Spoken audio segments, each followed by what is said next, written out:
Home Secretary Amber Rudd is to gather major tech firms for a behind-closed-doors meeting. They'll be discussing the issue of privacy and the extensive use of websites and apps by terrorists.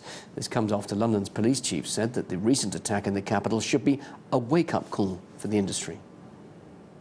I think this sorts of incidents and others we've seen in Europe are probably a bit of a wake-up call for the industry in terms of trying to understand what it means to put your own house in order. Internet giants such as Facebook, Google and YouTube are now all under fire for failing to censor extremist content. That's after revelations the man behind the recent Westminster attack used a messaging service minutes before he struck. Polly Boyko has more. Well, it's been called a meeting, but in actual fact, the Home Secretary has summoned these technology giants, Google, Microsoft, Twitter, and Facebook, which is the parent company of WhatsApp. And the Home Secretary wants to talk about extremist content online, but also more controversially about the issue of encrypted messages and fears that terrorists are using encrypted messages like WhatsApp in order to evade the authorities. The police ostensibly weren't able to see who the Westminster killer was messaging or the content of those communications. And that, according to the Home Secretary, has hindered the investigation, and that's made her angry, and this is what she had to say about it. Take a listen. There should be no place for terrorists to hide. We need to make sure that organisations like WhatsApp, and there are plenty of others like that, don't provide a secret place for terrorists to communicate with each other. The Home Secretary's statements appear to diverge with the ones made by the police in terms of the picture that they've built up about the background of Khalid Masood. Scotland Yard had said that there's no evidence that Masood was involved with ISIS or Al-Qaeda, and that's raised questions, particularly from cybersecurity experts, who claim that it's highly unlikely that the police could issue such a definitive claim about the Westminster attacker if they hadn't gone through his WhatsApp history. And that, in turn, has led to accusations that this attack is simply being used by the government in order to push through more intrusive surveillance powers. And this is an accusation that's not just come from your usual suspects and digital rights campaigners, but from as high up as the former cybersecurity chief for the Ministry of Defence here in the UK. And it's important to note that the Home Office has been keen to stress that this meeting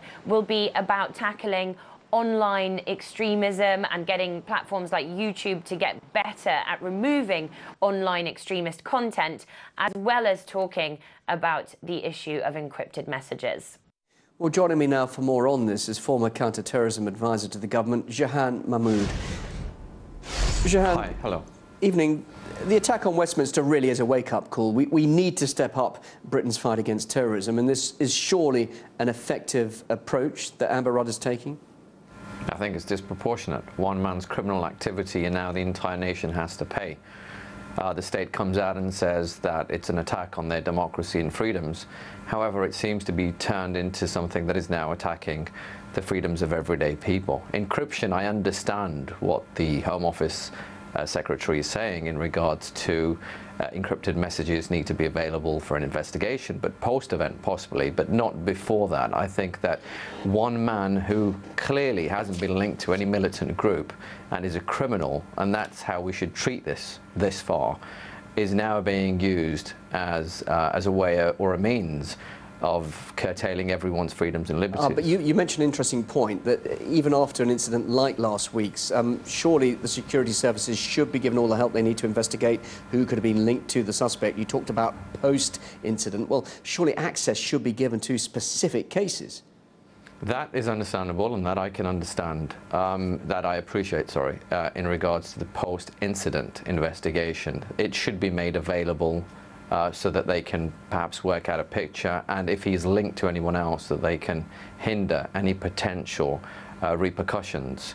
But beyond that, I would have to disagree. I like the stance that Apple has taken. I know that it wasn't anything to do with Apple, but they have stayed out of this whole debate. I just feel that it's just completely disproportionate. But this man clearly was radicalized, and when it comes to online activity, tech firms should be held responsible for what's being spread on their platforms. I mean, we should have zero tolerance to propaganda. After all, we've seen some of those videos that are appearing on Google. Surely those firms should be taking a responsibility. They have an obligation, and that is an issue.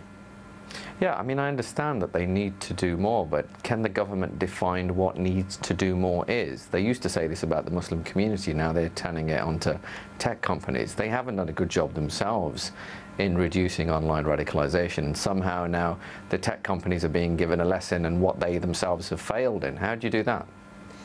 As a counter-terrorism expert, then what do you suggest? Because clearly the security services have to keep up to date with all the advance in technology in communications. It's a very difficult task, and surely they need all the help they can get. What do you suggest then? Well, what I would say is that the hardcore material that is kind of ISIS or Al-Qaeda related, yes, of course that needs to come down, but there is stuff on the periphery, and I don't believe that everything needs to come down, because otherwise social media buffs and people involved are going to spend their entire time scouring people's messages and comments. It's just too much. There is a better way, and that's, as I've often stated, about having an online counter presence, a counter narrative that is strong and can deconstruct some of the more violent videos.